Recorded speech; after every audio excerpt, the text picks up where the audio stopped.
25ஆம் தேதி விஜய் அவர்கள் பெரம்பூர்ல ஒரு பெரிய நிகழ்வுல கலந்துக்க போறாரு. 25 நாட்களும் சுற்றுப்பயணம் மேற்கொள்ள போறார் விஜய் அப்படின்ற மாதிரி. ஒரு சீட்டுக்கு 2 கோடி ரூபாய் வரைக்கும் வந்துட்டு புஷி ஆனந்த் கேட்கிறாரு அப்படின்ற ஒரு செய்தி பரபரப்பாச்சு. அவங்களுடைய கட்சி நிர்வாகிகள் சிங்கிள் ஹேண்டடா வந்து எடப்பாடி பழனிசாமி அவர்கள் உண்மையிலே வந்துட்டு ஒரு சிக்ஸர் அடிச்சிருக்காரு. இன்னைக்கு திமுக வந்து என் தோல்ல தாங்கி நான் கண்டிப்பா 2026 தேர்தலில்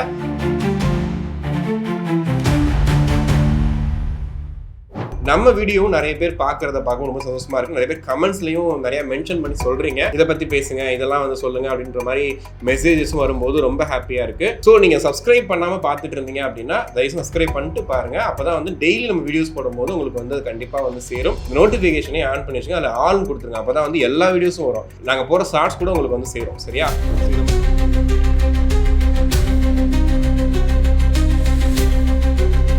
தமிழக சட்டமன்ற தேர்தல் 2026 ஒவ்வொரு நாளும் சுவாரஸ்யமான கட்டத்தை எதிர்நோக்கி போயிட்டே இருக்கு.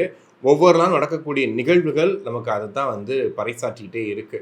இந்த சட்டமன்ற தேர்தலுக்காக கட்சிகள் பண்ணக்கூடிய ஒவ்வொரு விஷயங்களும் பார்த்தீங்கன்னா ரொம்ப சுவாரஸ்யமாக இருக்குது அப்படின்னு சொல்லலாம். ஏன்னா அந்த அளவுக்கு இந்த தொகுதி பங்கீடாக இருக்கட்டும், கூட்டணி பேச்சுவார்த்தையாக இருக்கட்டும், எல்லாமே வந்துட்டு வித்தியாசமான ஒரு அணுகுமுறையாக தான் வந்து பார்க்கப்படுது. அதில் குறிப்பாக வந்து பார்த்தீங்கன்னா திமுக கூட்டணிக்கூடிய சிக்கல்களும் அதிமுக கூட்டணியில் தொகுதி பங்கீட்டில் ஒரு பெரிய சிக்கல் வரும்னு எதிர்பார்க்கப்பட்டு அதுக்கப்புறம் பார்த்தீங்கன்னா ரொம்ப காம்ப்ரமைஸாக வந்து அவங்க தொகுதி பங்கீடை முடிச்சிருக்காங்க.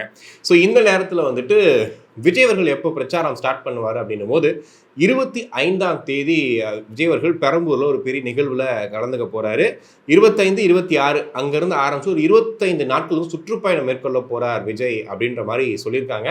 எந்தெந்த தொகுதிகள் போக போகிறாரு, எந்தெந்த தொகுதியில் போய் பேச போகிறாரு அப்படிங்கிறது தெரில.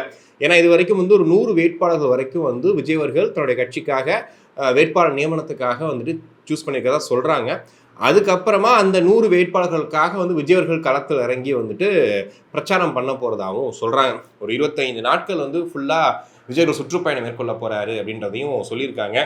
ஸோ இதுக்கான ஆயத்த வேலைகளில் தாவேக்கா ஈடுபட்டு இருக்க டைமில் இன்னொரு சைடு வந்து விஜய் அவர்கள் போட்டியிட வாய்ப்பே கிடையாது, அவர் வந்து தேர்தலில் போட்டியிட மாட்டார், ஆஸ்திரேலியாவுக்கு வந்து விஜய் ஓடி போக போறாரு அப்படின்ற மாதிரி ஒரு நடிகை பேரையும் சேர்த்து வச்சு பேசிட்டு இருக்காங்க. அதாவது என்னன்னா, ஒரு கட்டத்துக்கு மேல ஒருத்தங்க மேல விமர்சனமே பண்ண முடியாத அளவுக்கு எல்லா விஷயங்களும் சரியா போயிட்டு இருக்கு அப்படின்னா ஒரே அடியா வந்து இவர் தேர்தலே போட்டியிட மாட்டாரு, ஓடி போக போறாரு பாருங்க அப்படிங்கிற மாதிரி ஒரு செய்தி வந்து போயிட்டு இருக்கு.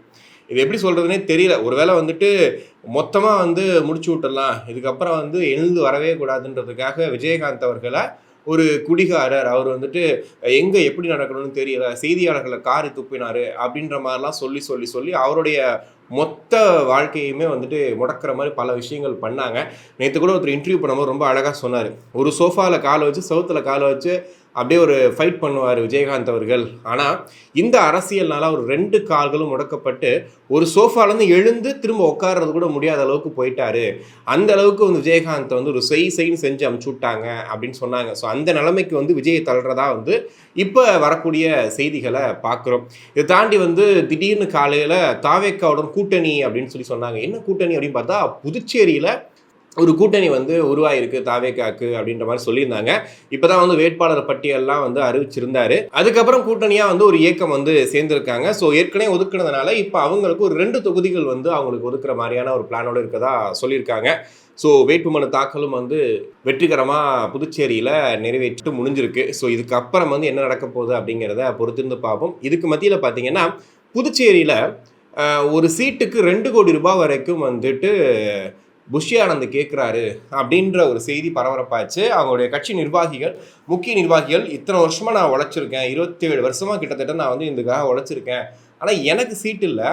நேற்று பாஜகவில் இருந்துட்டு இன்னைக்கு வந்து தாவேக்காவில் சேர்ந்தவங்க, முன்னாள் பாஜக எம்எல்ஏவாக இருக்கிறவங்க, ஸோ அவங்களுக்கு எல்லாத்துக்குமே நீங்கள் வந்துட்டு வாய்ப்பு கொடுத்துருக்கீங்க. அதிமுகவில் இருந்தவங்க இவங்க எல்லாத்துக்கும் வாய்ப்பு கொடுத்துருக்கீங்க. ஆனால் முன்னாடி என்ன சொன்னீங்க விஜய், அதாவது என் கூட பயணிச்ச எல்லாருக்கும் தான் நான் சீட்டுன்னு சொல்லியிருந்தேன், பட் ஏன் வந்து இப்படி வந்து மாற்றி கொடுத்துருக்கீங்கன்னு ஒரு பெரிய ஒரு வெடிச்சிருக்காங்க. ஸோ உண்மையிலேயே வந்து புஷி ஆனந்த் அவர்கள் 2 கோடி ரூபாய் கேட்டாரா, அங்கே என்ன நடந்துச்சு அப்படிங்கிறதுக்கான எந்த தகவலுமே வந்துட்டு தாவேக்கா தரப்பில் ஒரு மறுப்பாக கூட சொல்லலை. எப்போவுமே சைலண்ட் மோடில் தான் இருக்காங்க. என்ன நடந்தாலும் என்ன பிரச்சனை வந்தாலும் அப்படியே சைலண்ட்டாகவே வந்து சமாளிச்சுட்டு போயிட்டு இருக்காங்க. ஸோ இங்கே இப்படி அப்படின்னா தமிழ்நாட்டில் வேட்பாளர் பட்டியல் அறிவிச்சதுக்கு அப்புறமா எங்கெங்க என்னென்ன பாம் வெடிக்கும் அப்படிங்கிறது இப்போ வரைக்கும் தெரியல. ஆனால் ஆல்ரெடி பார்த்தீங்கன்னா திமுக ஒரு பெரிய வெடி ஒன்று வெடிச்சிருக்குது. சிறுத்தைகள் இதயம் நொறுங்கி போனது அப்படிங்கிற மாதிரி தொடர்ந்து திமுக கூட்டணியில் விடுதலை சிறுத்தைகள் கட்சிகள் புறக்கணிக்கப்படுது. குறிப்பாக பார்த்தீங்கன்னா இப்போ திருமாவளவன் அவர்கள் ஒரு பேட்டி ஒன்று கொடுத்துருக்காரு கலாட்டாவுக்கு. ரங்கராஜ் பாண்டே அவர் தான் எடுத்திருக்காரு. அதில் ஓப்பனாகவே கேட்குறாரு, எத்தனை தொகுதி தான் கிடைக்க போகுது அப்படின்னு சொல்லி கேட்கும்போது அதுக்கு திருமாவளவன் சொல்லக்கூடிய பதில் என்ன அப்படின்னா, 6 நாள் கூட ஓகே தான் அப்படிங்கிற மாதிரி ஒரு இடத்த சொல்கிறாரு. அதாவது விசுவாசம் அப்படின்னா கண்டிப்பாக அது திருமா மாதிரி தான் இருக்கணும்னு சொல்லிட்டு இப்போ நமக்கு புரிய வருது. ஒரு அரசியல் கட்சி தலைவராக இன்ஸ்பைர்டாக நிறைய விஷயங்கள் திருமாவளவர்கள் பண்ணியிருக்காரு. அவர் பின்னாடி கூடக்கூடிய கூட்டம் பார்த்தீங்கன்னா ஒரு சின்ன ஒரு தெருமுனை கூட்டம், ஒரு பொதுக்கூட்டம்னு அறிவிச்சாலே பார்த்தீங்கன்னா ஏகப்பட்ட, அதாவது அவருக்கு அவ்வளோ பெரிய மக்கள் சக்தி இருக்குன்றத தொடர்ந்து காண்பித்து கொண்டே இருக்கக்கூடிய ஒரு தலைவர் திருமாவளவன் அவர்கள். ஆனால் அவர் இன்னைக்கு 6 சீட்டு எனக்கு போதும் அப்படின்ற ரேஞ்சில் இருக்கார். கேட்டால் அது ஒரு கொள்கை கூட்டணி, திமுக கூட்டணியை உடைக்கிறதுக்காக பல பேர் முயல்றாங்க, ஆனால் யாராலையும் என் கூட்டணியை உடைக்க முடியாது அப்படின்ற ஒரு போக்கோட அவர் பேசிகிட்டு இருக்கார். அந்த இன்டர்வியூ ஃபுல்லாகவே பார்த்தீங்கன்னா திமுகவை குறை சொல்கிறதுக்கான ஒரு இடத்துக்கே அவர் போகலை, அந்த அளவுக்கு இருக்கார். இன்னொரு பக்கம் ஒரு கட்சியோடைய முக்கிய நிர்வாகியான சங்கத்தமிழன் அவர்கள் ஒரு பேட்டி ஒன்று கொடுக்குறாரு. அதில் பார்த்தீங்கன்னா ஜெயலலிதா அவர்களை மென்ஷன் பண்ணி அதிமுகவில் இவங்களுக்கு ஒதுக்கப்பட்ட தொகுதி பங்கீடை பற்றி பேசுகிறார். அவங்க கூடங்க கலைஞர் கூடங்க எங்களுக்கு 10 தொகுதிக்கு மேலே தாங்க கொடுக்க பற்றி யோசிச்சுட்டு இருந்தாங்க. பேச்சுவார்த்தை அப்படி தான் நடந்துச்சு. அப்படி நாங்கள் ஒரு 2 இலக்க தொகுதிகள் அந்த லிஸ்ட்டில் தான் நாங்கள் போட்டியிட்டோம். அதுவும் எங்கள் சொந்த சிந்தனத்தெல்லாம் நாங்கள் போட்டியிட்டோம். ஆனால் இப்போ பார்த்தீங்கன்னா ஒரு சொந்த சின்னத்தில் போட்டிடுறதுக்கு நாங்கள் போய் கெஞ்சணுமா, நாங்கள் என்ன முதல்வர்கிட்ட போய் பிச்சை எடுக்கணுமா அப்படின்னு சொல்லிட்டு, ஒருவேளை எங்கள் இரட்டை இலக்கம் நீங்கள் கொடுக்கல அப்படின்னா கண்டிப்பாக இந்த தேர்தலில் திமுக தோற்கிறது உறுதி அப்படின்னு சொல்லாமல் சொல்கிற மாதிரி ஒரு விஷயத்த சொல்கிறார். அவர் சொல்லும் போதே தெரியுது ரொம்ப ரொம்ப ரொம்ப கோவத்தில் அதை பற்றி பேசுகிறாரு அப்படின்னு. ஆனால் திரும்ப அவர்கள் இன்னமும் இப்போ கூட, நான் சொல்கிறது இப்போ ஒரு 1/2 hour முன்னாடி அந்த இன்டர்வியூ பப்ளிஷ் ஆகிருக்கு.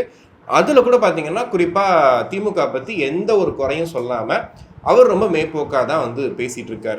இன்னொரு சைடு பார்த்தீங்கன்னா இந்த ஒரு பக்கம் இருக்கக்கூடிய இன்னைக்கு திமுகவோட அந்த தொகுதி பங்கீடுக்கான பேச்சுவார்த்தை நடக்கும்போது சிபிஐயும் ஒரு பக்கம் பேசிகிட்டு இருக்காங்க. இன்னொரு சைடில் இன்னைக்கு விசிகாவில் முக்கியமான ஒரு மீட்டிங் நடக்குது. இங்கே தான் அசோக் நகர் மீட்டிங் நடக்குது. அங்கேயும் பார்த்தீங்கன்னா பெரிய கூட்டம். அதாவது இறுதி கட்டத்தை எட்டிடுவோம், இறுதி கட்டத்தில் பேச்சுவார்த்தை என்ன முடிவு பண்ணலான்னு பார்க்கலாம் அப்படின்ற மாதிரிலாம் சொல்கிறாங்க. கேட்டால் தேர்தல் அறிக்கையை வெளியிடுறதுக்காக தான் ஒரு கூட்டம் போட்டிருக்கோன்னு சொல்கிறாங்க. பார்க்கும்போதே தெரியுது என்ன அப்படின்னா தொண்டர்கள் ரொம்ப கொதிச்சு போயிருக்காங்க, அவங்கள சமாதானப்படுத்தணும். அதுக்காக தான் ஆக்சுவலி இந்த கூட்டமே நடந்துச்சு. அதாவது நமக்கு 6 தான் தரேன்னு சொல்கிறாங்க, நம்ம கொஞ்சம் அட்ஜஸ்ட் பண்ணி போயிடலாம், ஏன்னா திமுக பாவம் இல்லையா அப்படின்ற ரேஞ்சுக்கு திருமாவளவர்கள் பேசிகிட்டு இருக்காரு. இது எப்படி இருக்குது அப்படின்னா, நேற்று தேமுதிகவுக்கு 8 தொகுதிகள் வரைக்கும் ஒதுக்கீடு பண்ணியிருக்கீங்க, ஒரு எம்பி சீட்டும் கொடுத்துருக்கீங்க. அப்படி இருக்கும்போது விடுதலை சிறுத்தைகள் கட்சிக்கு கொடுக்கறதுக்கு மட்டும் ஏன் இவ்வளோ தூரம் யோசிக்கிறீங்கன்னு சொல்லிட்டு இன்றைக்கி ஊரில் இருக்க எல்லாரும் பேசிகிட்டு இருக்காங்க. எதிர்கட்சி ஆளுங்கட்சியில் தான் இருக்கோ, பட் திமுக இருக்கவங்களுக்குமே தெரியும் லைட்டாக இவ்வளோ தூரம்லாம் பண்ணக்கூடாது அப்படின்ட்டு சொல்லிட்டு. ஸோ இப்படி இருக்கக்கூடிய எல்லாரும் பேசிகிட்டு இருக்காங்க, ஊடகத்தில் பேசிகிட்டு இருக்காங்க, நம்ம பேசிகிட்டு இருக்கோம். ஆனால் இத்தனை பேர் பேசினாலுமே திருமாவளவன் அவர்கள் இதை பற்றி பெருசாக ஒரு என்ன சொல்கிறது, எனக்கு மனம் வலிக்கிறது, ரொம்ப கஷ்டமாக இருக்குன்னு தொண்டர்கள்ட்ட பேசுகிறாரு. ஆனால் திமுக டிமாண்ட் அப்படிங்கிற விஷயத்த மட்டும் கொடுக்கவே இல்லை. எப்படின்னா இவருக்கு இவ்வளோ தொகுதி தான், இவர் ஒன்றும் செய்ய மாட்டாப்பா, திரும்ப மற்றவங்க டிமாண்ட் பண்ணுறாங்கல்ல அவங்களுக்கு நம்ம தொகுதிகளை கொடுக்கலாம் அப்படின்ற ரேஞ்சில் தான் பேசிகிட்டு இருக்காங்க. இதில் ஏன் அதான் திருமாவளவன் ஓப்பனாக சொல்கிறாரு, பதவியெல்லாம் எனக்கு முடிக்கு சமம், நான் பெருசாலாம் எதிர்பார்க்க மாட்டேன் அப்படிலாம் திரும்ப சொல்கிறாரு. அப்புறம் ஏங்க நீங்களாம் கொதிச்சிட்டு இருக்கீங்கன்னு கேட்டிங்கன்னா, ஒரு கட்சிங்க ஜனநாயக ரீதியாக ஒரு கட்சி கூட்டணி தர்மம் சொல்லிட்டு மேடைக்கு மேடை பேசக்கூடிய திமுக கூட்டணி கட்சிகள் ஒரு கூட்டணியில் ஒரு தொகுதி பங்கீடு வாங்குறதுக்கு நம்மளை விட வாக்கு சதவீதத்துலேயும் கம்மி, நம்மளை விட அவங்களுக்கு கூட நல்ல உறவு கிடையாது. கிட்டத்தட்ட நம்ம 2018 கூட இருக்கோம். இத்தனை ஆண்டுகள் கூட இருக்கக்கூடிய நம்மளை விட்டுட்டு புதுசாக கட்சிக்கு 8 தொகுதி கொடுக்குறாங்க, நமக்கு கம்மியாக கொடுக்குறாங்கன்னா அதை எப்படி எடுத்துக்கிறது அப்படிங்கிற அந்த ஒரு இது கூட விடுதலை சிறுத்தைகளுக்கு இல்லை அப்படிங்கிறதா ஒரு பெரிய மன வருத்தமாக இருக்குது. ஒரு டிமாண்டே கிரியேட் பண்ணாமல், இல்லை பரவாயில்லைங்க கொள்கை கூட்டணி அப்படி தான் இருக்கும், அதுவும் பிரச்சனை கிடையாது அப்படின்னு சொல்லி போகிறது இருக்கு இல்லையா, அது பெரிய கொடுமை. இதை தாண்டி எடப்பாடி பழனிசாமி அவர்கள் இன்றைக்கி திருமாவளவனை பயங்கரமாக விளாசிருக்காரு. என்ன ஆச்சு அப்படின்னா, இப்போ நெல்லையில் கடந்த 6 நாட்கள் முன்னாடி ஒரு விவசாயி ஒருத்தர் மர்மநபர்களாக கொல்லப்படுறார்.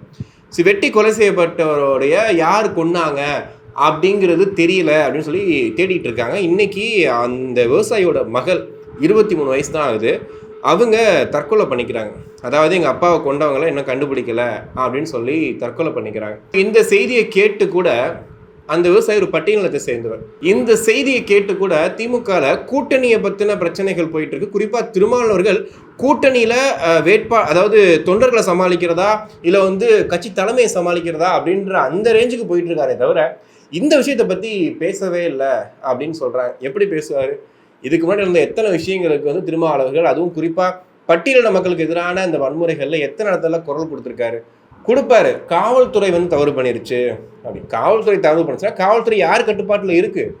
முதல்வர் ஸ்டாலின் அவர்கள் கட்டுப்பாட்டிலான இருக்கு. அதையும் சேர்த்து சொல்லலாம்ல. இப்படி எல்லா இடங்கள்லையுமே கிட்டத்தட்ட திமுக காரராகவே மாறிய திருமாவளவன் அப்படின்ற மாதிரி தான் இருக்கு. நேற்று கிட்டத்தட்ட ரொம்ப மனம் உடைஞ்சு ஒரு வீடியோ போறாரு. இன்னைக்கு பேட்டியில் பார்க்கும்போது எங்களுக்கு போதும் 6 தொகுதி கொடுத்தா கூட போதுங்க அந்த ரேஞ்சில் தான் இருக்காரு. இந்த நேரத்தில் கூட பார்த்தீங்கன்னா சங்கத்தமிழன் போன்ற சிலர் இதுக்காக எதிராக குரல் கொடுக்குறாங்க. ஆனால் அந்த ஆளூர் சானவாஸ், அதுக்கு முன்னாடி அந்த எம்எல்ஏ கூட்டம் இருக்கு இல்லையா, ஒரு 6 பேர் 5 பேர் இருக்காங்களே, அவங்க யாருமே இதை பற்றி பேசவே இல்லை. இதே அதிமுக கொடுத்த பிரச்சனைன்னு வச்சுங்களேன், ஏன்னா மேடைக்கு மேலே ஏறி பேசியிருப்பாங்க. ஆனால் அவங்களும் இதை பற்றி பேசலை. ஒரு கூட்டணி தர்மம் அப்படிங்கிறது மீறப்படுது, கண்ணுக்கு முன்னாடி பார்க்குறோம். ஒரு ஜனநாயகத்தில் ஒரு தேர்தல் கூட்டணி, அந்த கூட்டணியில் இப்படி நடந்துகிட்டு இருக்குன்றதை பார்க்குறோம். இருக்கிற எல்லாரும் பேசுகிறோம். பட் ஆனால் அந்த கட்சி இந்த மாதிரி இருக்குன்னும் போது விசிக தொண்டர்கள் இதை எப்படி எடுத்துக்க போகிறாங்கன்னே தெரியல. இன்னைக்கு ட்விட்டர் ஃபுல்லாக அதை பற்றி தான் போட்டிருக்காங்க. நிறைய விசிக தொண்டர்கள் குமுறல்களை கொட்டியிருக்காங்க. ஏங்க ஒன்றுமில்லாத காங்கிரஸ் 28 கொடுக்குறீங்க, தேமுதிக 8 கொடுக்குறீங்க, நாங்கள் என்னங்க பண்ணோம் அப்படின்ற மாதிரி அவங்க கொந்தளிச்சிட்டு இருக்காங்க. ஆனால் திருமாவளவர்கள் இது சமாளிக்க முடியாமல் போராடிட்டு இருக்காரு. இதில் என்ன நடக்குது அப்படின்னா, எண்ட் ஆஃப் தி டே எப்படியும் போயிட்டு முதல்வர் ஸ்டாலின் அவர்கள் கடைசியில் இந்த தொகுதி பங்கீட்டெல்லாம் முடிச்சு விட்டு ஒரு 6 இதை கொடுத்துட்டு இப்படி கை காமிச்சிட்டு அவர் போயிடுவார். ஆனால் விசிகாவும் திருமாவளவன் அவர்களும் வரலாற்றில் இந்த விஷயத்தை என்றைக்குமே அவங்களுடைய தொண்டர்களும் மறக்க மாட்டாங்க, பார்த்துட்டக்கூடிய மக்களும் மறக்க மாட்டாங்க. ஸோ இந்த மாதிரி ஒரு கட்சி கூட கூட்டணி வச்சுக்கணுமா? அதாவது பாஜக உள்ள வந்துடக்கூடாதுன்ற ஒரே ஒரு கொள்கையை தாண்டி வேறு என்ன கொள்கை கூட்டணி இருக்குது? ஆனால் அதிமுக ரொம்ப தெளிவு இதில். எப்படின்னா தேர்தல் கூட்டணி இது. நாங்கள் என்றைக்குமே கொள்கை கூட்டணிலாம் சொல்ல மாட்டோம். தேர்தல் கூட்டணி. தேர்தல் முடிஞ்சிச்சா, நீ பாட்டு வேலையை பாரு, நான் பாட்டு வேலையை பார்க்குறேன்னு சொல்லிட்டு வேணா இன்னைக்கு கூட பார்த்தீங்கன்னா பியூஷ் கோயலை வர வச்சு இங்கே ஓடிட்டு இருந்துச்சுல்ல, யார் தலைமையில் கூட்டணின்னு சொல்லிட்டு இன்னைக்கு மொத்தமாக முடிச்சிட்டாரு. எடப்பாடி தலைமையில் தான் கூட்டணின்னு சொல்லிட்டு இன்னைக்கு தொகுதி பங்கீடையும் முடிச்சிட்டாங்க. அதில் குறிப்பாக பார்த்தீங்கன்னா பாஜகவுக்கு 27 தொகுதிகள் கொடுத்துருக்காங்க. கடந்த முறை 20 தொகுதிகள், இந்த வாட்டி 7 தொகுதிகள் அதிகமாக கொடுத்துருக்காங்க. அதுபோக அமமுகவுக்கு 11 தொகுதிகள் கொடுத்துருக்காங்க. பாமக ஒரு 18 தொகுதிகள் கொடுத்துருக்காங்க. ஸோ அவங்க தொகுதி பங்கீட்டில் அவங்கள தான் பெரிய பிரச்சனை வரும், இந்த தொகுதி கேட்குறாங்க அவ்வளோ தொகுதி கேட்குறாங்கலாம் சொல்லிட்டு இருந்தாங்க. ஆனால் சிங்கிள் ஹேண்டடாக எடப்பாடி பழனிசாமி அவர்கள் உண்மையிலே ஒரு 6 அடிச்சிருக்காரு.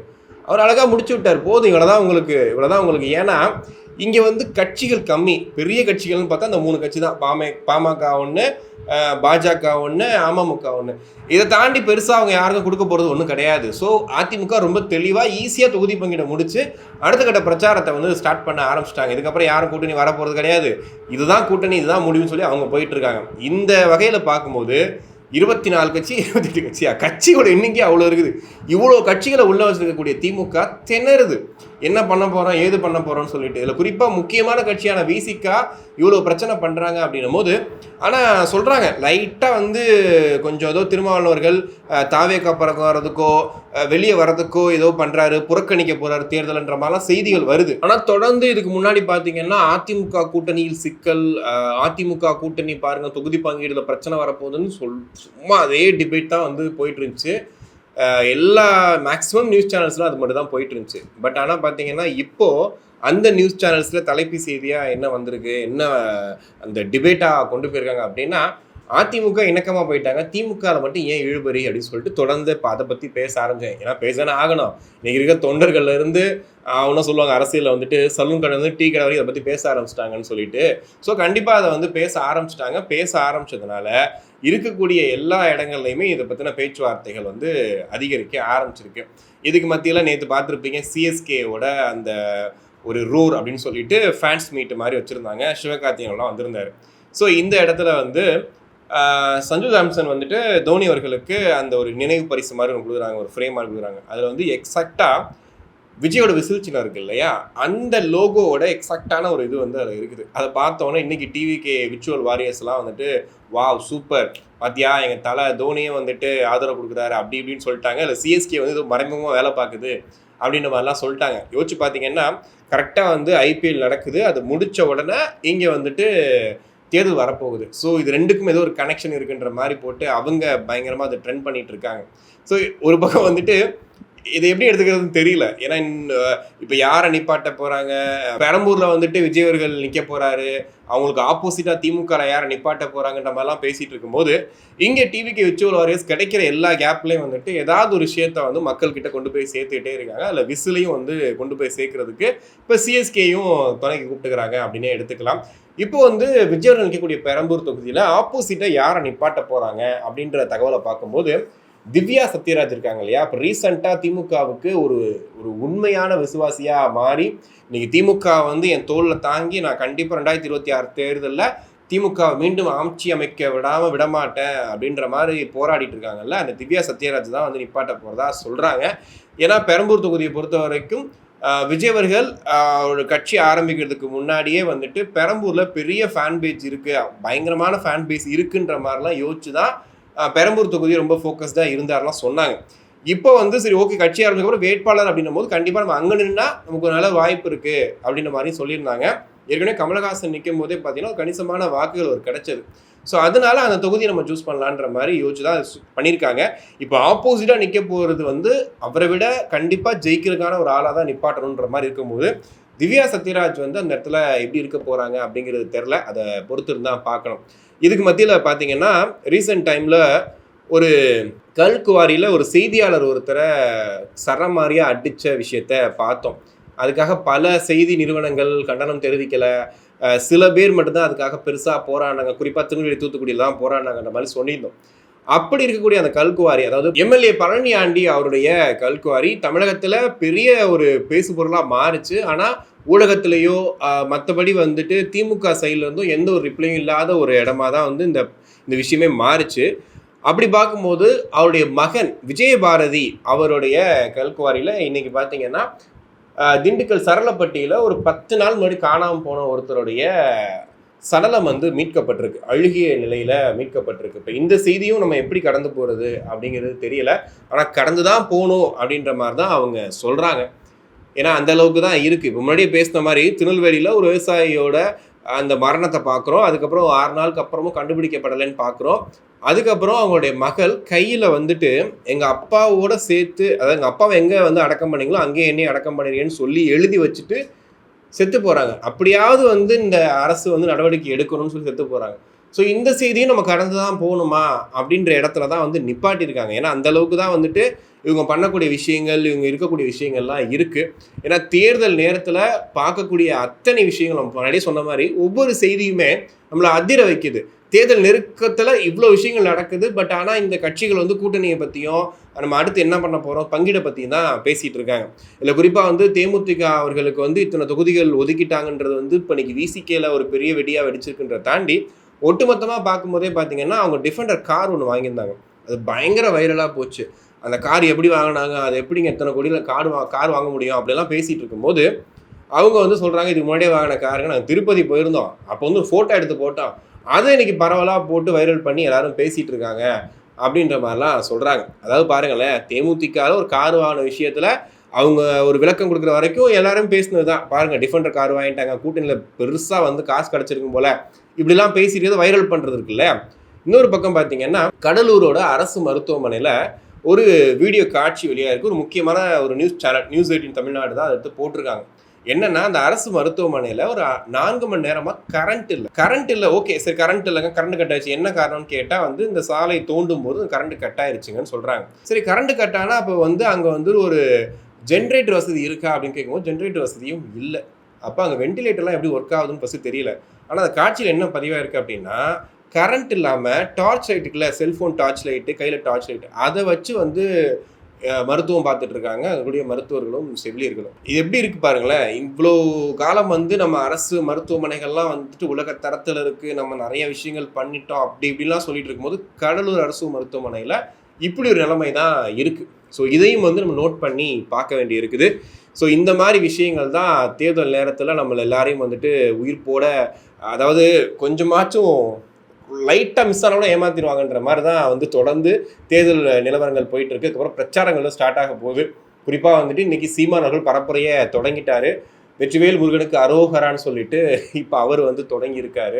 இன்னைக்கு அதை கூட வந்து நிறைய பேர் கலாச்சு மீம்ஸ் எல்லாம் போட்டுட்டு இருந்தாங்க. இருந்தாலும் அவர் பரப்புரையை அவர் வந்துட்டு அவர் ஸ்டைலில் வந்து ஆரம்பிச்சிட்டாரு. இன்னொரு பக்கம் திமுக தொகுதி பங்கீடு கூட்டணி பிரச்சனைகள்லாம் முடிச்சதுக்கு அப்புறமா திமுக பயங்கரமாக ஃபோர்ஸோட அவங்க இறங்க போகிறாங்க. அதிமுக ரொம்ப ஸ்மூத்தாக முடிச்சிட்டாங்க, எந்த பிரச்சனையும் இல்லைப்பா அப்படின்ற மாதிரி சொல்லி முடிச்சுட்டு அவங்க வேலையை பார்க்க ஆரம்பிச்சிட்டாங்க. ஸோ அவங்களும் வந்து பிரச்சாரத்தில் தீவிரமாக இறங்க போகிறாங்க. விஜய் அவர்கள் பெரம்பூர்லேருந்து தான் என் பிரச்சாரத்தை ஆரம்பிப்பேன்னு அட்டம் பிடிச்சி அவர் வந்து உட்காந்துருக்காரு. ஸோ பெரம்பூர்லேருந்து அவர் பிரச்சாரமும் ஸ்டார்ட் ஆக போகுது. ஸோ இது என்ன தாக்கத்தை ஏற்படுத்த போகுது அப்படிங்கிறத பொறுத்து தான் பார்க்கணும். ஸோ நீங்கள் தொடர்ந்து அரசியல் நிகழ்வுகளை தொடர்ந்து பார்த்துக்கிட்டே இருக்கீங்க. ஸோ இதை மட்டும் பார்த்துக்கோங்க. இந்த விஷயத்தை பொறுத்தவரை நீங்கள் என்ன நினைக்கிறீங்க? அடுத்து யார் ஆட்சிக்கு வருவாங்க, யாருக்கு வந்து இந்த மாதிரியான இந்த விஷயங்கள் எல்லாமே ஒரு பெரிய தாக்கத்தை ஏற்படுத்தும் அப்படிங்கிறத கமெண்ட்ஸில் சொல்லுங்கள். நன்றி.